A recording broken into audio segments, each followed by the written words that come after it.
Hi everyone, my name is Sherif, yes, and in the last 15 years, I've moved from Montreal to Paris, from Paris to Berlin, from Berlin to London, from London to Cairo, Cairo to Casablanca, and finally from Casablanca to Athens.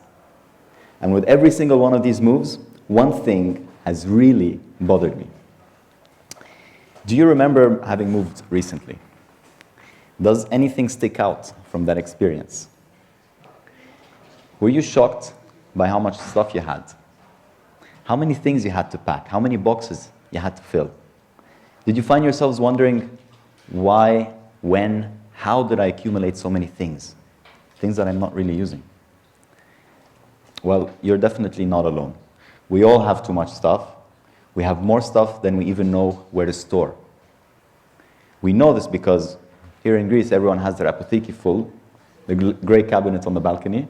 The rest of the world, we've invented, us humans, such a thing as paid self-storage facilities. Yes, let's rent a home for everything that we don't use. Problem solved. And the worst thing is that market is growing at 8% per year. Okay, let's bring it back to you and me, to here and now. And let me ask you another question. How many things have you bought in the last year? Just try to think.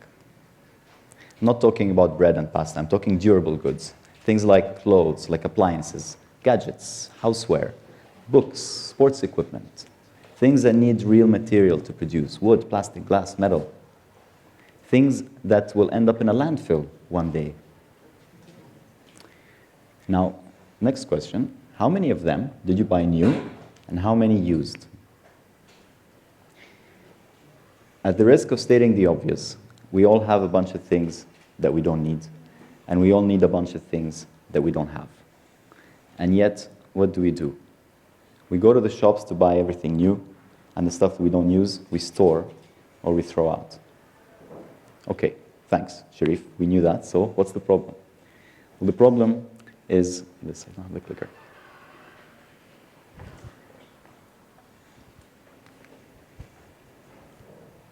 That was my move from Casablanca to Athens. This is the problem. The problem is the linear consumption model. It's our default consumption model. This is what drives the global economy, and this is how we ended up today facing climate change. Everything that we decide to buy, someone somewhere has had to extract resources. Someone somewhere has had to take those resources and transform them into a product. Someone else has had to put them on a ship, train, truck, or van, bring them to our city, all the way to our street. We use them. One day we stop using them, they're no longer useful to us, usually before the product is actually useful, while it's still usable, and then someone somewhere has to dump it in a landfill somewhere, deep in the earth. Well, we're running out of earth.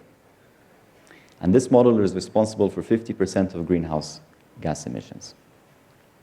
Okay, so what do? Is there a better way? Well, definitely. We can all work together to bend that linear model into a circle.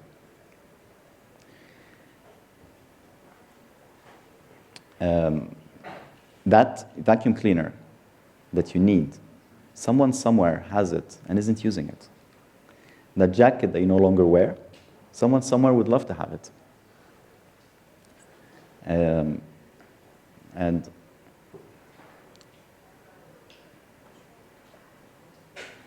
So why aren't we swapping more with each other? Why haven't we broken that linear model yet? Well, for one thing, old habits die hard. When we've been doing something for decades, for centuries, ever since the Industrial Revolution, this is how we've learned to consume. This is how we've learned to buy. We go to a shop, we speak to a salesperson, we do some research online maybe, we buy it, we take it home, and we excitedly unpack it. And changing such deeply embedded behavior isn't easy. So how do we do it? This is the fog behavior model, and basically says that we need three things to happen at the same time in order to change behavior. You need to have motivation, you need to have ability, and you need to have a trigger. Motivation is the deep reason why you would choose such a behavior. Why would you prefer to buy secondhand instead of buying new? Ability is being actually able to do it, having a solution down the street, having a bazaar, having an online shop, a platform where you can buy and sell easily. And the trigger is the thing that happens today, the spark that makes you decide, okay, now I'm going to go and buy it new or used. Motivation and ability are inversely related. If something is easy to do, you don't need a whole lot of motivation. You need a little bit, so you don't end up doing something else, but you don't need a lot. And if it's hard to do, well, you need a whole lot of motivation. So ideally, you have enough motivation and enough ability so that when that spark comes, you go with that behavior. So let's have a closer look, starting with ability. And let's use our vacuum cleaner model. Okay? The frog behavior model says we need 3 things, in our case, to change the behavior. The first thing is variety. You need to make it easy, or as easy, to find a second-hand vacuum cleaner as it is to find a new one. So you need to find variety. When you go to that platform, you need to find a huge choice. Okay? Well, in order to find a huge choice, here's one thing. We need to have a lot of people selling. More of us need to participate. Then we'll find a lot of vacuum cleaners. You also need a lot of descriptions and photos. You need people to make accurate descriptions and photos so you can assess which one is the best one for you. Well, the more we use the platform, the better we get at that. Because also, the more we use the platform, as buyers, the more we know what buyers are looking for. So we can write exactly what they're looking to find out. So the participation is a key thing. The second is affordability. Well, the good news is that secondhand usually is cheaper already. And the better news is that the more of us joining, the more of us participating, the more likely it is that prices will converge, average out into win-win deals for everybody. The third thing is speed. The speed of going into the platform, finding what you're looking for, making sure it works, paying and receiving has to be as fast as buying from an e-shop, new. Again, the more of us participating, the more likely you are to find someone near you. So seller proximity and speed are directly correlated. When you have the 3, then you have ability enabled.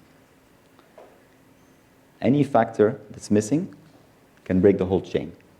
So if I find a vacuum cleaner that's perfect for me, that matches my budget, but it'll take 2 or 3 weeks to get to me, I probably won't get it. So we need to have all 3. And the good news is there are platforms that enable this. What's missing is us. It's more of us participating, joining as buyers, as sellers. And this is classic network effect, which is the idea that the more people using a product or service, the higher the value for everyone, the more the benefits, and the more use we get out of it. The next part is motivation. And motivation, again, is broken down by the FOG model into 3 things. The first is sensory motivation, which is the idea of maximizing pleasure and reducing pain. So how do we maximize the pleasure of the process? Well, you can create a beautifully designed process, make it smooth. There's the pleasure of getting a great deal. There's the pleasure of maybe connecting with someone through a transaction, someone from your community. Minimizing pain. Well, in our case, it's the pain of going and buying new and spending a fortune on new things. So you've eliminated that pain, and you've added a pleasure. The second thing is anticipation, which is hope versus fear. So you want to maximize the hope, you want to minimize the fear. So here it's the hope of doing something positive for the planet. It's the hope, again, of finding a great deal. The hope of finding exactly the vacuum cleaner that you're looking for. The hope of connecting and having that warm, fuzzy feeling from that sharing idea. All positive experiences. And you want to reduce the fear, which might be the fear of getting a bad product, getting scammed. Well, that's also enabled by the platforms because you can have buyer protection schemes in the case of marketplaces, or you can have a platform that provides some sort of quality control like Swap Planet, which is a kids' clothes platform created a couple of years ago. The third thing is social. This is social acceptance versus rejection. And here I have a question for you. How do you think you will be perceived when you tell people that you're buying secondhand? Do you think that they might think you're cheap, that you can't afford something new? Will there be some negative, will there be some concern there about a possible taboo? Or will you be hailed as an environmental hero or progressive? If you're not sure about that answer, well, we need to talk a little bit more amongst ourselves to encourage the benefits of secondhand, right? We need to congratulate each other when we do that. We need to hail the benefits of it to everybody, talk about it, get more people comfortable with the idea. And when you have all these 3, then you have that deep-seated motivation, you already have the ability, and when that spark comes, you can go for it. So, to summarize all of this, what we really need is participation, and we need to talk about it. And when we've achieved all that, then the circular model can really work. When we achieve this, when we're all participating, when we have that 10x, 100, 1,000 times X participation, we're going to find better prices, more variety, higher speed, positive experience, and definitely higher impact to the environment. And we go from that to that to that. So I urge you, the next time you're thinking of buying something new, please try secondhand first. Find your nearest solution, secondhand solution, and jump in. Look for a product. Take it. Take the risk. Sure, in the beginning, you might need to be patient. You might need to be forgiving. It might not be the perfect experience or the perfect product, but it will get better. We need to prevail. And if you're happy with your experience, go and talk to people. Tell them about it. Get them in as well. And because the system needs everyone to participate, you need buyers and sellers. When you're no longer using it, put it back in. Throw it back into the circle. You'll be playing your role in bending that line into a circle, continuing the cycle. You'll be making someone happy. By buying secondhand, you're reducing your contribution to greenhouse gas emissions. How many resources are extracted in your name?